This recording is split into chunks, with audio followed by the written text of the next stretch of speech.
When I was changing school, we moved up to quite a rural part of Scotland. The teachers there used to take us out on nature rambles and things like that. Just from then onwards, I've always loved being outdoors and nature. I've always also loved really good food.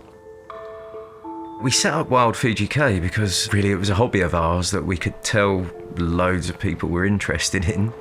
I've been teaching people about foraging and mushrooms for 13 years. Mushrooms in particular I find fascinating. Oh, here we go. They're amethyst deceivers, Leucaria amethystina. For a beginner forager, these are a good mushroom to go after. They're purple all over. They always have these wavy stems, almost like they're having a little disco in the woods. And they have these amazing purple gills. Look at the translucent purple cap of that mushroom. That's absolutely beautiful. Only in the last 30 or 40 years, we're now just understanding how integral fungi are to the health of our overall ecosystems. Mushrooms are the fruiting bodies of certain fungi. Think of the diversity in the animal kingdom. In fungus, there's the same sort of diversity. Maybe not quite as much, but that might just be because we don't understand them enough yet.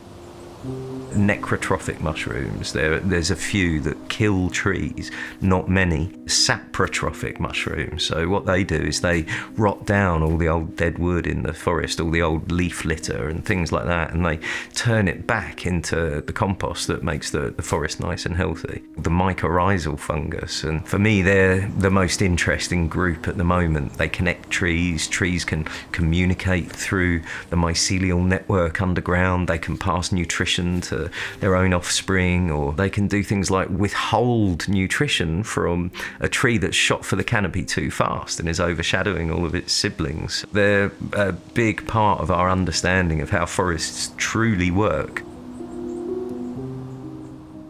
Look at this.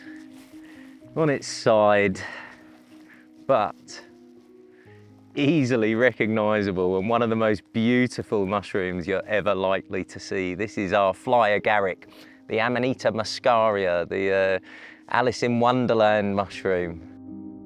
It's not an edible, although it is consumed in some countries. What they'll do is they'll boil it and throw the water away.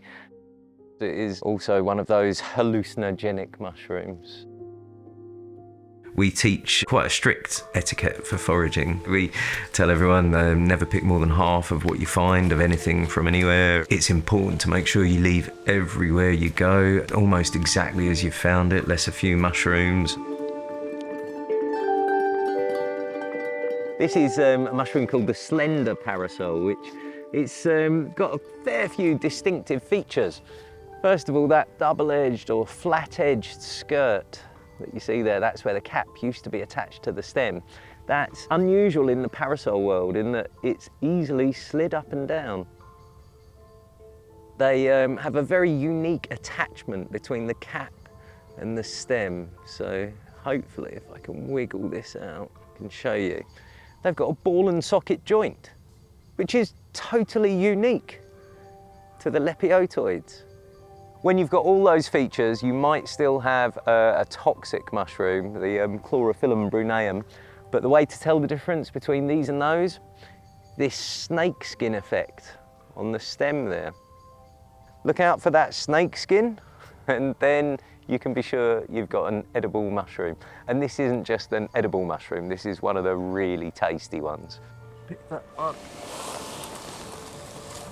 We teach kids happily about blackberries, but we know there's plenty of poisonous berries around.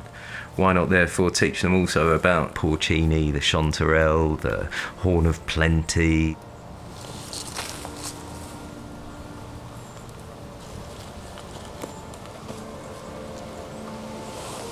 Life throws funny things at you, and if you've got a little escape like an hour in the woods where you can go and do a bit of foraging, it's something that, I think doctors should prescribe.